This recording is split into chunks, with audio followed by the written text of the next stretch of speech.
Have you noticed there really aren't any black teen rom-coms? And I just started noticing that like maybe, I want to say a couple weeks ago when I was watching The Edge of 17.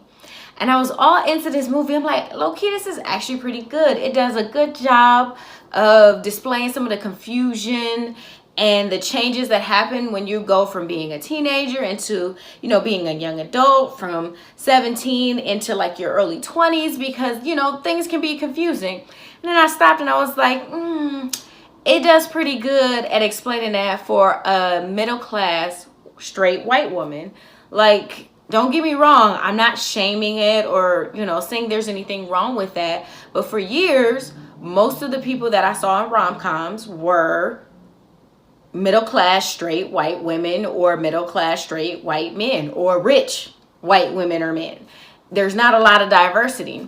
But lately, you've been seeing things where the rom-com has taken on some more diversity. And as far as adult rom-coms, you can find some for black, white, Asian, whatever. There's a whole range of like diversity. It's not as many of the other races, but there is still some movies out there.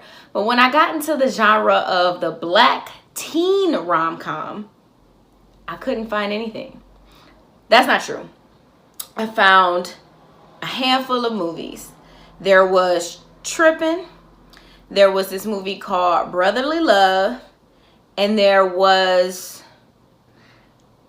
Love Don't Cost a Thing. Love Don't Cost a Thing. The only reason why that kind of kept fading in and out of my mind is because not everybody in the movie was necessarily black, especially when it came to like the two main characters.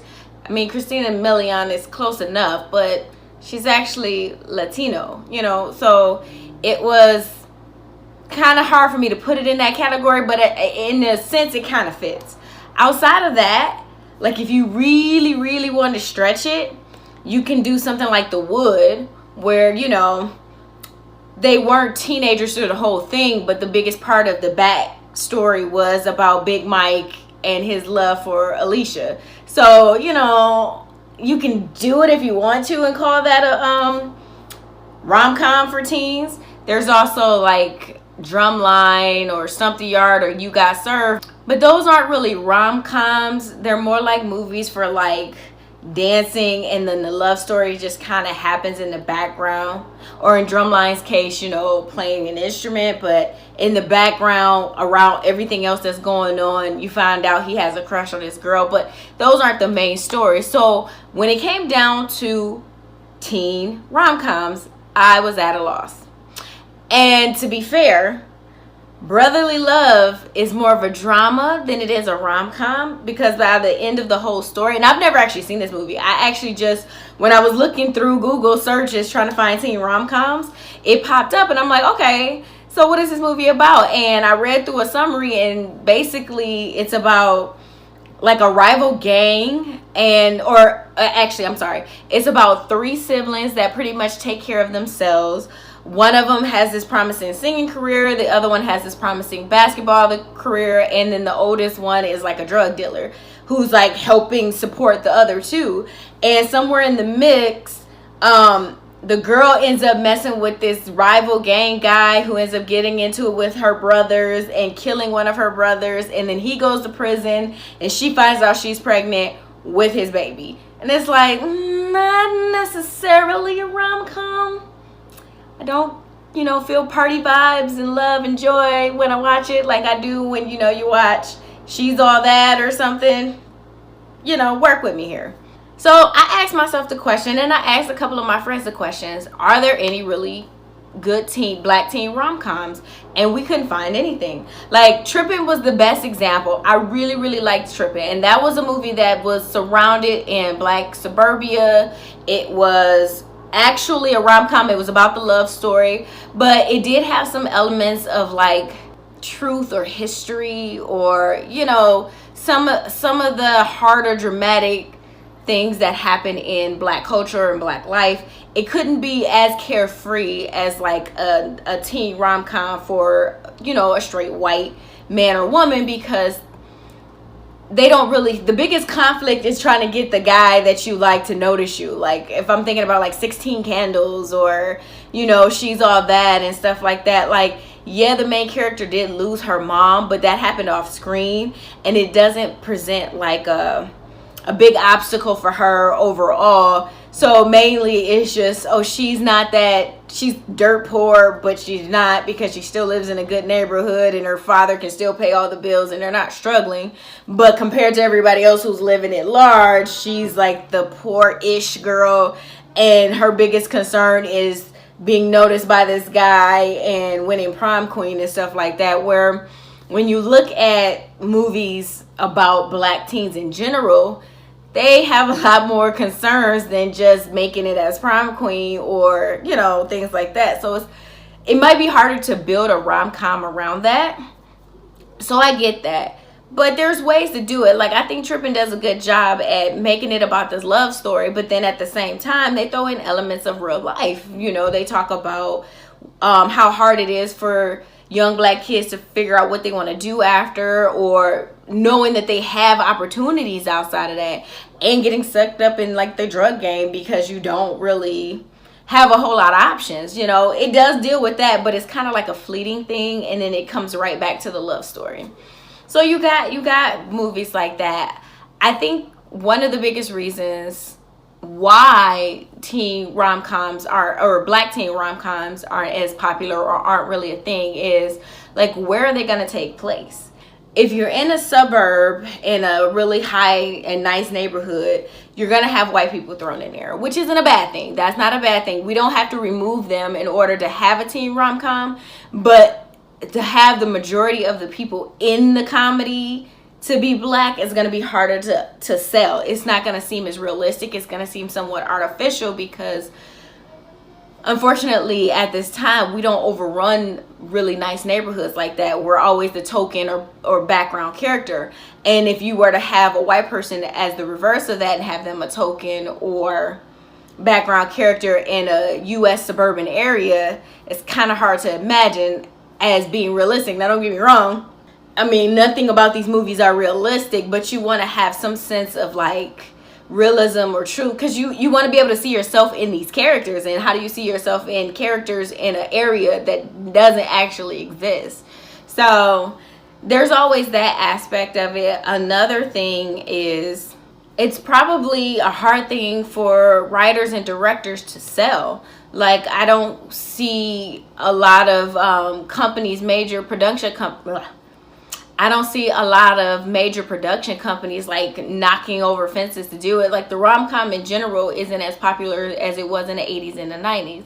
But then even with the diverse look that they've been getting lately, like somebody like Netflix, a lot of times a lot of these studios think that nobody wants to watch black people in love or want to watch this kind of stuff. Now, if we're killing each other or we're degrading each other, that's perfectly fine. But if we're trying to promote love, especially in teens who are impressionable, who could grow up and maybe see themselves in these characters or take or have it affect them in a positive way, we don't necessarily need to do that. We can show you a movie of girls dancing or trying to be singers or trying to be basketball players, guys trying to be basketball players. Like, we can watch that all day. But when it comes to just like them being normal teenagers who just happen to love each other and, you know, come across some weird obstacle, it's not a whole lot of that. So I don't see directors, or not directors, but I don't see studios really jumping at the opportunity to do it, which is sad, because I think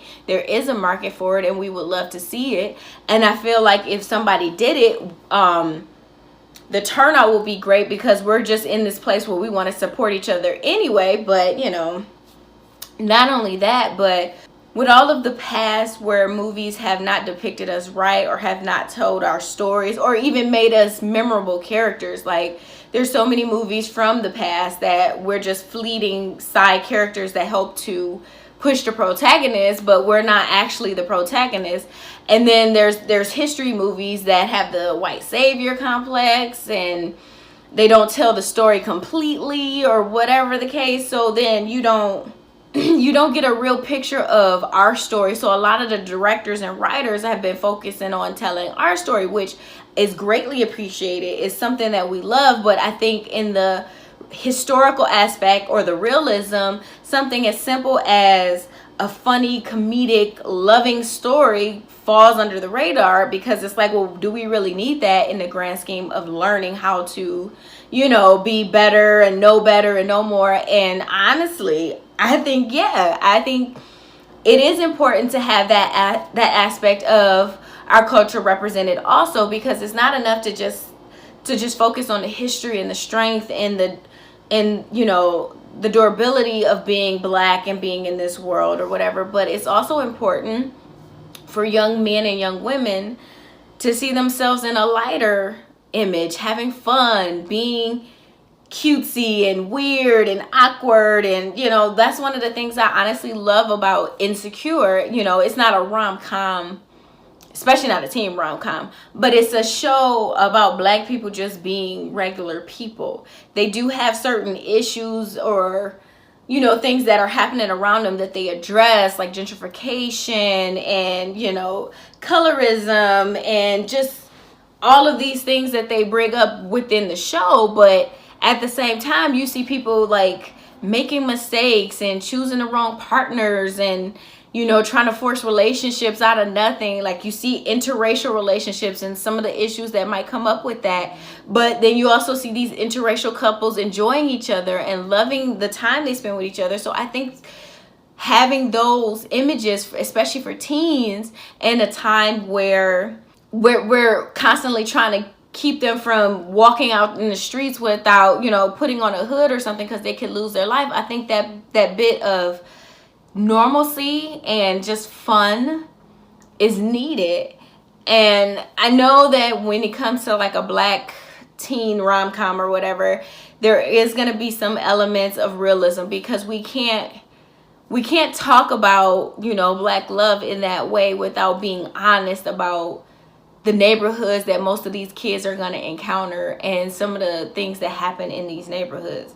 But I do think it's important that we learn to show love and embracing and confusion and growth and all of that stuff for our Black teens, so that they can have an image of themselves that they see. I will admit, I will confess, because the only reason why I would make this video is because I have a thing for teen rom-com, and it's mostly teen rom-coms. I'm not a big fan of adult rom-coms, and I think it's because some of the foolishness that happens in rom-coms, that some of that unbelievable mess, is a little easier to digest when it comes to teenagers versus adults. Adults, don't get me wrong, adults can be just as fickle and ridiculous as teens can be, but at a certain age, especially when the way they portray them, they have like all these high executive jobs and this, that, and the third, and you're just like, but y'all can't do like simple things as far as like saying hello to somebody or knowing how to talk to a guy, or and it's just weird. Now you can feel that kind of awkwardness coming from a teen, because when you're young and you don't really know how to act or how you're feeling, and puberty's sitting in, it makes sense that you might not know how to have a real conversation with a man, or not a man, but with a teenage boy, and what you guys would talk about, and stuff getting in the way, parents and all this other stuff. But when you're grown, it's like, if you don't know by now, maybe you need therapy. And and so it's harder for me to digest with adult rom-coms. With teen rom-coms, I get into it, whatever, judge me, I don't care, I like them.